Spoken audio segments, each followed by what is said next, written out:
Today I'm going to share with you how to get the most out of Iron Eye, the mobile sniper class. If you like playing with bows and being super mobile, then this class is for you. So we're going to get started with the stats. You have a C in HP and a B in stamina, so you're going to have a little bit less HP than some of the more tankier classes, and you're going to have lots of stamina to use. And then you have an A in dexterity, which all the bows scale with. And you can also use some melee weapons, but I don't recommend that. I recommend you only use this bow all the time. You also have a B in Arcane, which makes you the second best class as applying status effects. In this guide, I'm going to teach you what weapons you should be using, what relics you should be using, all about his skills, the ins and out, and when you should be using them. We're also going to talk about what your goals should be day 1, day 2, and then finally on night 3. We're also going to be talking about the common mistakes that I see people make all the time. And also exactly what powers you should be taking. We're going to be talking about each and everything about Iron Eye in great detail. When are you going to use manual aim? When are you not going to use manual aim? When are you going to use light attacks? When are you going to use heavy attacks? How are you going to use your mark? How are you not going to use your mark? When can we use our ultimate to benefit our team? How we're going to support our team as Iron Eye to make it so not that we're successful, that the whole team is successful. Because Iron Eye is one of the best supporting characters in the game. And having an Iron Eye on your team makes the run so much easier. So we're going to get started with a breakdown of his skills. Then we're going to go into what weapons you should be using, what passives you should be picking up. Then we're going to have a detailed breakdown of each day. Then we're going to talk about what relics you should be using. Then we're going to go into mistakes that I see people make all the time. And we're going to have final closing thoughts. Iron Eye's passive is called Eagle Eye. It says obtain items more often from foes. Now this is pretty vague and it doesn't really tell you what this does. But basically what this does is that normal enemies that you're fighting in the world have more of a chance at dropping items. Now if you're running around and killing enemies normally, usually they don't drop anything. It's a very low chance. But with Iron Eye, your whole team is going to notice that normal enemies are going to drop items. So when you're just killing normal mobs, keep an eye out. Now this does not affect boss drops or chests. They're going to stay exactly the same. This has no effect on them. It's a good passive that benefits your whole team, keeping in line with Iron Eye being a good support class. Iron Eye's first skill is called marking. You're going to rush forward and then hit twice with your dagger, marking the enemy. Marked enemies take 10% more damage from all sources, and once you do enough damage, it will do like a bleed effect, percentage based damage, and also do heavy poise damage. So every fight you're going to want to put mark on the priority target and do as much damage to them as possible. To apply the mark, stagger them, and do a bleed effect, doing big damage. You can also use it as a movement skill, giving you lots of mobility, and also you can use it as a defensive tool because whenever you slide, you actually have invincibility frames, so you can slide through attacks and still apply the mark. Now the ultimate is called single shot, which is going to fire one big arrow at your target. It has lots of AoE but flat damage, so it's good for groups of mobs, not that good for boss damage. 2 ways to fire. If you just tap, it'll do a quick fire. You can also hold the button down. Now holding the button down doesn't do any more damage, but whenever you're charging, it gives you invincibility frames. Now for bosses, the reason it's good is you can interrupt the boss with the ultimate, which is going to knock them out of your animation, which makes it a lot easier to fight a boss. Now we're going to talk about lock-on versus manual aim. With lock-on, you're going to have a 4-hit combo, a delay, and then you do the 4-hit combo again. Versus with the manual aim, you can shoot as many arrows as you have stamina. The vast majority of the time you're going to want to lock on, but if you have the time to aim, then manual is better. We'll go into more detail on this later. The next thing we're going to be talking about is weapons. Now you might think because you have good dexterity scaling you can use melee weapons, but I don't recommend that at all. My recommendation to you is only to use bows all the time. That's what Iron Eye is good at, and that's what you should be doing. Now when it comes to what bow you should be using, in my opinion, crossbows, ballistas, and the jars, they're useless. They're not good at all. Never use them. If they have a good passive effect, you can have it on your offhand, but that's about it. Now you can use great bows sometimes because they have like a stagger effect on normal enemies. But the problem is when you're manual aiming with the great bow, you can't move. So you lose all your mobility. You should be using the short and the long bow all the time. They have good damage and you can still walk while you're using manual aim. I recommend you use the short and long bows all the time. They have S scaling with dexterity, so you're going to be doing good damage with them, and you can also manual aim while still slow walking. You also want to pick up status effect on your bows. For example, if you're fighting the boss that's weak to poison, you want to pick up a certain bow because it's going to have default status ailment that's poison, makes the fight way easier. Every bow you pick up that you're using for damage, you want to make sure it has some sort of status effect, because again, you have a B in arcane, so you want to be applying those status effects. Next up, we're going to be talking about what powers you should be using. You're going to want to focus on stamina recovery as well as maximum stamina. This is going to allow you to attack more as well as dodge a lot more. Improved attack power is also really good. You can also take powers that give you more attack whenever you apply like bleed or poison. Some powers will activate when you're slow walking, so just manual aim to activate them all the time. Next up, we're going to talk about what you should be doing each day. Starting on day 1, most of the time there's going to be a camp right in front of where you land. You're going to want to come here and you're going to want to kill all these enemies and get to level 2.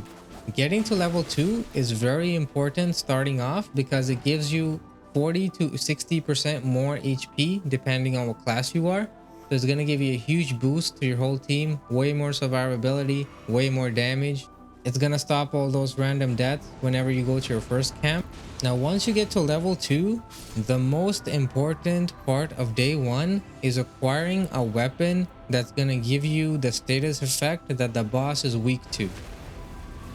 One of the biggest mistakes that people make is not having a weapon that the boss is weak to.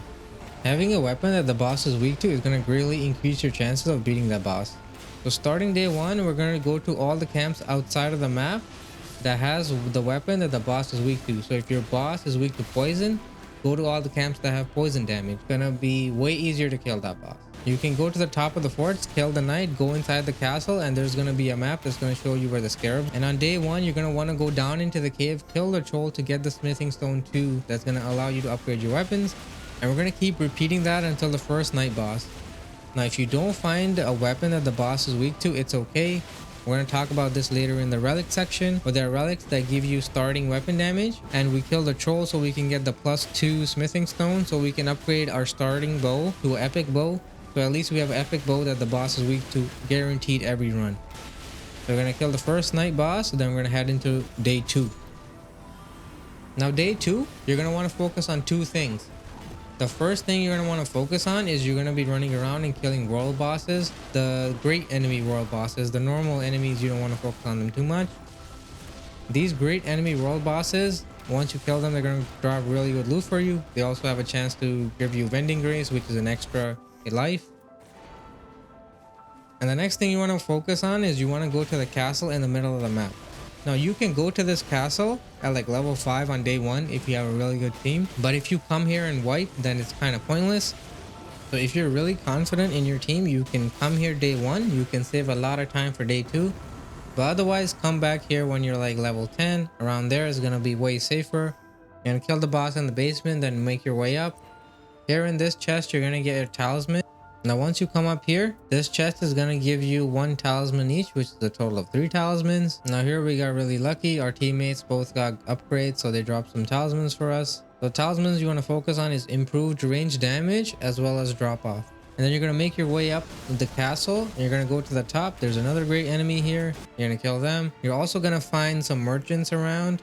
You want to go to them. You can pick up the normal smithing stone. And if at this point you haven't found a better weapon, you can use this normal one and the other one you picked up to get your bow all the way up to epic. So now you have a +2 bow that the boss is weak to. So keep killing great enemies, and then night 2 is gonna start. You're gonna fight the second night boss. So while you're running around day 2, pick up weapons that you're not gonna be doing damage with. So it doesn't matter what element they are, but you're gonna want to focus on what their powers are. Doing more damage while you're full HP, doing more damage while two-handed, weapons that add elemental effect when you're offhanding this weapon. For example, +30 fire damage or +30 frost. You're going to want to spend day 1 building your damage weapon, so you can spend day 2 getting all the additional effects that are going to make you do additional damage. Now we're going to head into the sanctuary. Here you're going to want to get your final level up. You're going to want to upgrade any weapons that you want to. Get defensive consumables if you can. So ideally you're going to want to have 2 talismans. Then you're going to want to have a damage weapon that the boss is weak to. And then you're going to have additional weapons that the status doesn't matter. It just gives you more damage with their passive effect. Now putting all this together is going to vastly increase your chances of defeating the Night Lord. Each Night Lord is weak to different things. And when you apply that weakness, it makes the fight a lot easier. You want to remember to use all the consumables you bought. You're going to want to remember to use your ultimate to interrupt big boss abilities, making the fight easier. Remember to always keep 100% uptime on your mark, and that should be enough to kill the boss. Next up, we're going to be talking about what relics you should be using. First off, we're going to be talking about the guaranteed relics you can get. Edge of Order is the relic you get from your second remembrance, and it's the best guaranteed relic you can get. It gives you extra bow damage, it makes your starting bow do holy damage, and it gives you extra counterattack damage after you use your ultimate. The Sealing Wax Seal, you get your first remembrance. It gives you extended duration weak point, which is okay. Once you kill enough bosses, you can buy this stone from the Jar Bazaar, which is also okay. Now, ideally, you're going to want to use the Edge of Order. And then in the blue spot, you want to put the relic that the final boss drops, which is really good. It makes it so every time you switch weapons, it gives you extra elemental damage, which is amazing. It's very easy to do. And in the red slot, look for something that gives you an extra stack of marking. Extra stack is way better than extended weak point because you can also use it defensively. Anything that gives you endurance or dexterity is also good. Just look for those stats. Now we're going to talk about headshots. So whenever you headshot, you do 30% more damage. So against these human targets or against these big trolls, you always want to try them in the head. They will do like a mini stagger animation, which gives you a huge opening to allow your team and you to do way more damage. Now, if you're not hitting the headshots, there's no point in doing them because overall it'll be less DPS. Now, some enemies do not have a head hitbox at all, so don't try to hit them in the head. They're not going to take any more damage. Now, whenever you use your heavy attack, you're going to fire 3 arrows in a fan as opposed to just 1 arrow. The 3 arrows do about like 20% more DPS than just firing a single arrow. You can hit any big enemy with the 3 arrows. It's way worth it. You're going to use more stamina, but you're going to be doing more damage. So if you're facing an enemy that has a headshot hitbox that you can reliably hit, go for that. You'll do more damage. If you're fighting a big enemy that you can reliably heavy hit, go for the heavy hit. Now, there are some bosses like magma worms which you can headshot and heavy hit at the same time, so just do that. Now, next up, we're going to talk about the big mistakes that people are making. The first mistake is not upgrading your weapon every time you see the merchant if you can. It gives you way more damage, makes everything faster. The second mistake people make is not going into the caves to get upgrade materials so they can get an epic weapon. If you have a blue weapon that the boss is weak to, you can then go into the cave, get the smithing stone 2, upgrade it to an epic weapon, and now you don't have to use an epic weapon that the boss isn't weak to. I've had a lot of runs where people are using epic weapons because they should be better, but they would be way better off using elemental weapons. So make sure you're going down into the cave so you can potentially upgrade your weapons. Another mistake people make is just getting too much focus on getting more flasks. Running across the map, wasting a lot of time to just get one more heal is not worth it. For example, here, my teammates ran across the map to get to this church, but I was still able to go underground, get my smithing stone 2, come over here, get the church, and then still be able to help them with the world boss. So do not waste all your time running across the map. You're going to want to be pathing, killing enemies as you're moving through the map to get all your objectives done. Night Rain is not really about boss fights. The real boss is the timer. You're going to want to spend each second to its maximum to get your character as strong as it can be for the final boss. It's not gonna matter if you have 7 heals if you're only level 10, or if you have 7 heals and you have a weapon that the boss is not weak to, or even worse, if the boss is strong to. So for example, this boss is weak against holy damage, so doing holy damage to him interrupts him.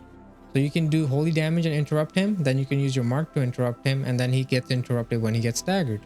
So giving you an additional ability to stagger the boss, you can imagine how much easier that makes the fight.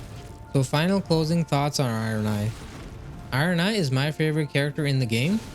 Now, while he won't be hitting as hard as the other characters, because you have a bow, you can do consistent damage throughout the fight. Your enemies also take more damage from your whole team while they're marked, which means your whole team will like you a lot. Using the bow, you can also revive your teammates. Whenever you use your ultimate, it revives 2 bars. So in conclusion, if you like the bow playstyle and helping your team at the same time, I think Iron Eye is the character for you. I'm going to be making a guide like this for each class, so if you like the video, please subscribe. Thank you.